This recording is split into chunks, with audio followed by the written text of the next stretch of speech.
வணக்கமில்லை. நான் பெங்களூரில் இருக்கக்கூடிய ஒரு ஐடி கம்பெனியில் வேலை செஞ்சுட்டு வரேன். இன்றைக்கி காலையில் ஆஃபீஸுக்கு லேட் ஆயிடுச்சு.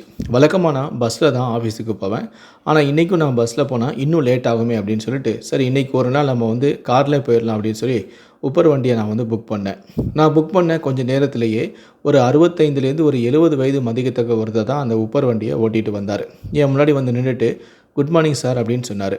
நானும் பதிலுக்கு குட் மார்னிங் சொல்லிவிட்டு அதுக்கப்புறம் வண்டியில் ஏறி உட்காந்து ஓடிபியை சொன்னேன். அந்த ஓடிபியை போட்ட உடனே வண்டியும் கிளம்பிச்சு.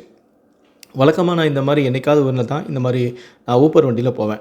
அப்படி நான் போகும்போதெல்லாம் பார்த்துருக்கேன், அந்த டிரைவர்கள் எல்லாம் ரொம்ப டயர்டாக அப்படியே தூக்க கிறக்கத்தோடு இருப்பாங்க.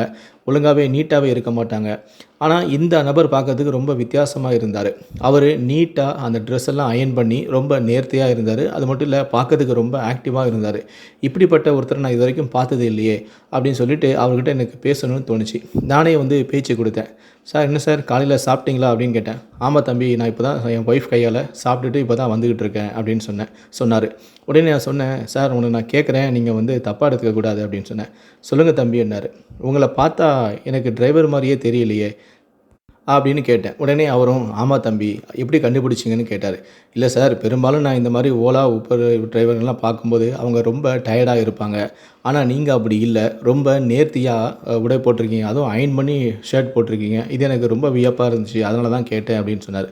ஆமாம் சார், நான் கர்நாடகா நீர்வளைத்துறையில் ஒரு பெரிய பதவியில் வேலை செஞ்சுட்டு இருந்தேன். இப்போது ரிட்டையர்ட் ஆகிட்டேன்.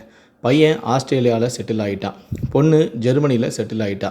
ஆனால் கொஞ்ச நாள் என்னுடைய மனைவியும் நாங்கள் 2 பேருமே அவங்க கூட தான் இருந்தோம். அவங்க கூட இருந்தும் பார்த்துட்டோம். ஆனால் எங்களுக்கு அது செட் ஆகலை. நாங்கள் 2 பேருமே பிறந்தது பெங்களூரில் தான் பிறந்து வளர்ந்தோம். என்னுடைய மனைவியும் பெங்களூரில் தான் பிறந்து வளர்ந்தா. அதனால் எங்களுக்கு வேறு ஒரு நாடு எனக்கும் செட் ஆகலை, என்னுடைய மனைவிக்கும் செட் ஆகலை. அதனால் நாங்கள் என்னுடைய பையனையும் பொண்ணையும் வெளிநாட்டில் விட்டுட்டு நாங்கள் திரும்பவும் பெங்களூருக்கு வந்துட்டோம். வீட்டிலேயே முடங்கி கிடக்கிறதுக்கு எனக்கு விருப்பமும் இல்லை.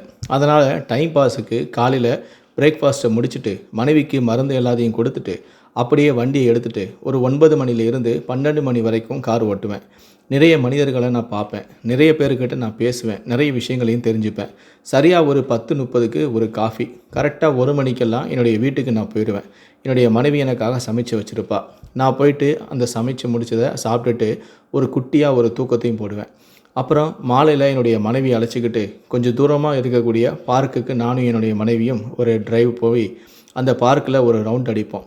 அங்கே என்னுடைய பழைய நண்பர்கள் எல்லாத்தையும் பார்ப்பேன், பேசுவோம். அதுக்கப்புறம் கொஞ்சம் ஸ்நாக்ஸ், எங்களுக்கு பிடிச்ச சில விஷயங்களையும் சாப்பிட்டுட்டு நல்ல அரட்டை அடிப்போம். அப்புறமா வீட்டுக்கு நானும் என்னுடைய மனைவியும் எங்களுக்கு தேவையான விஷயங்கள் எல்லாத்தையும் சமைச்சிட்டு அதுக்கப்புறமா பசங்க பேரங்க கிட்ட வீடியோ காலில் பேசிட்டு தான் படுக்க போயிடுவோம் அப்படின்னு விஷயத்த சொன்னார். எவ்வளவு ஆசீர்வாதமான வாழ்க்கையில் சில பேர் வாழ்க்கை ரொம்ப ஆச்சரியமாக இருக்கும்.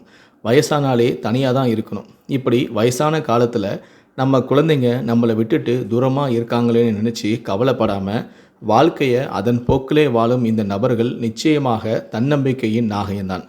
இப்படி ஒரு வாழ்க்கையை வாழ்ந்துட்டு வராரு. இவரை பற்றி உங்களுடைய கருத்துக்கள் என்ன அப்படிங்கிறத கீழே இருக்கக்கூடிய கமெண்ட் செக்ஷனில் மறக்காமல் சொல்லுங்கள். இவரை பாராட்டணும் அப்படின்னு நினைக்கிறவங்க இந்த வீடியோக்கு ஒரு லைக் கொடுத்துட்டு மறக்காமல் இந்த வீடியோவை மற்றவங்களுக்கும் ஷேர் பண்ணுங்கள். மேலும் இது போன்ற பல வீடியோக்களை பார்க்கணும் அப்படின்னு நினச்சிங்கன்னா மறக்காமல் சேனலை சப்ஸ்கிரைப் பண்ணுங்கள். கூடவே அந்த பெல் சிம்பிளையும் மறக்காமல் கிளிக் பண்ணுங்கள்.